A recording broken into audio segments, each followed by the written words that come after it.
এখন সিঙ্গেল থাকাটা পসিবল, কিন্তু এটা কাউকে বোঝানো ইম্পসিবল। এই পৃথিবীতে সবচেয়ে স্ট্রং তো সে, যে রাতে কাঁদে কিন্তু সকালে এমন আচরণ করে যেন কিছুই হয়নি। সব ভালোবাসায় সম্পর্ক তৈরি হয় না, সব সম্পর্কে আবার ভালোবাসা থাকে না। সত্যি বলতে অতীতের দাগটাও মুছে ফেলা যায়, যদি বর্তমানে পাশে থাকা মানুষ সম্মান, যত্ন আর ভালোবাসা দিতে পারে। মানুষের আসল রূপটা দেখে নিলে কথা বলার ইচ্ছেটাই মরে যায়। অন্যের উপর নির্ভর করে থাকতে চাই না, সারা জীবনের জন্য নিজের দায়িত্ব নিজেই নিতে চাই, আর এতেই মুক্তি।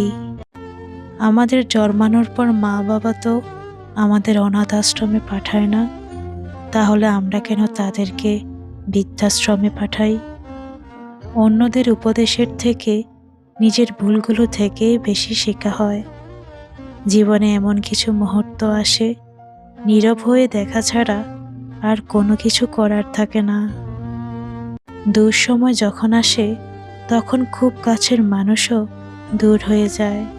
কিছু কষ্ট এত বিশাল যা সহ্য করা যায় না, কিছু ব্যথা এত অসীম যা বুকে রাখা যায় না, কিছু মানুষ এত আপন যা হারিয়ে গেলেও তাকে ভুলে থাকা যায় না।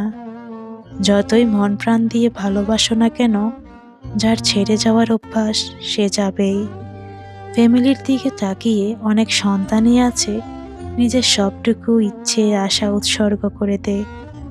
বিয়ে তাকেই করো যার কাছে টাকা পয়সার অভাব হলেও কখনো ভালোবাসার অভাব হবে না।